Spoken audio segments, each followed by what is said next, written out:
Today we're going to do a process. Whenever your clutch makes noise, mainly a high squeaky sound, there needs to be lubrication inside of the shaft. Start by taking off the motor side tire and wheel. It's a 10mm bolt. Hold the tire, just simply take it off. Here. Next you want to take off is a large washer. Now take careful note on how each come off and the order it is done. Next we're going to start taking off is the shroud. This also are 10mm bolts.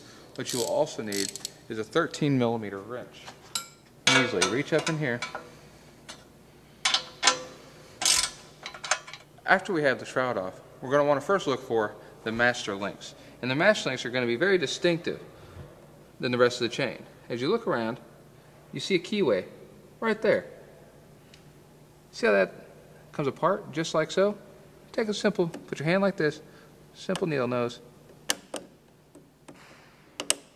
It comes apart. Just like so. Put that off there. Then just simply push the master link apart and the chain comes off. The second master link, we're going to look all the way around.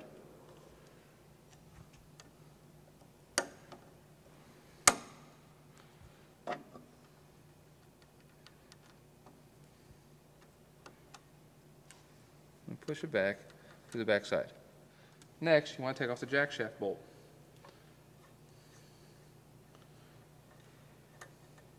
What I'm using here is a 5mm Allen, out of a simple Allen set.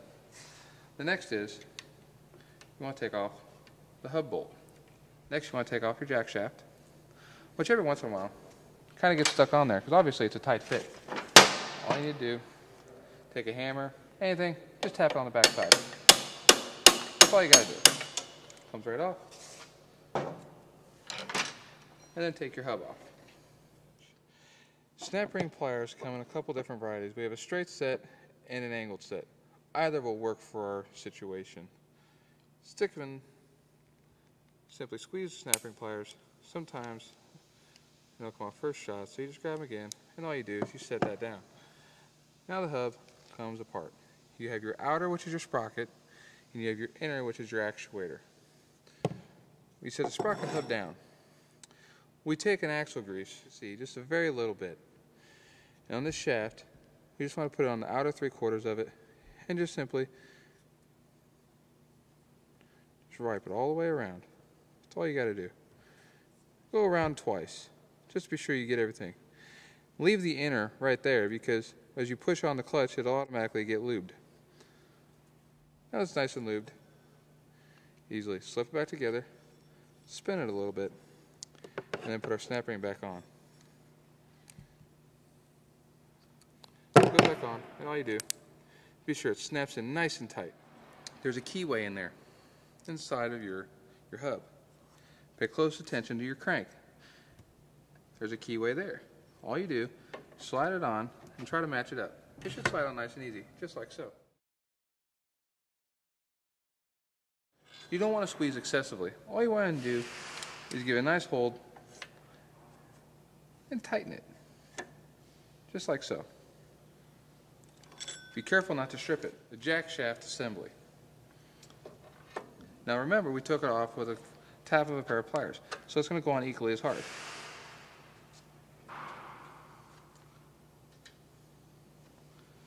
Pay close attention to the lock washers in the washer order.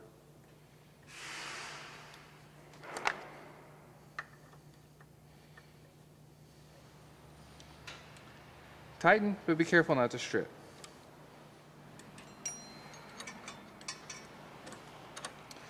I always like to lace them on there so that the master link goes in the top side so you can let go of the chain and it'll still stay in one place.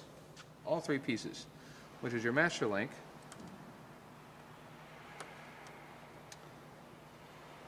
the end piece, and then finally the keeper. We took them off with a needle-nose pair of pliers, or a simple small pair of pliers will work. And all you'll want to do is fit it over this one kind of push with your finger nice and tight to where it's almost ready to go there. Now they should line up with the grooves here and lock in. Grab hold of it, snap it in place.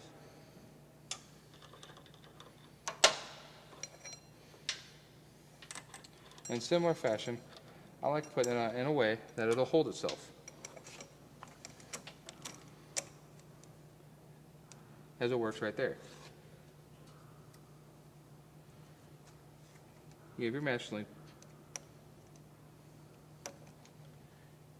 You have your outer,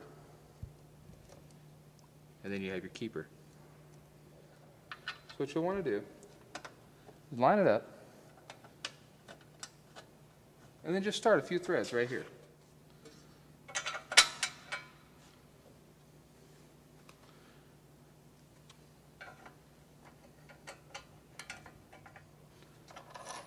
Spacer goes on. Then our keyway. Pay close attention to the valve stem. Fits on there with our keyway that we put on earlier. We grab our wrench, hold our tire, and tighten. And that concludes our procedure.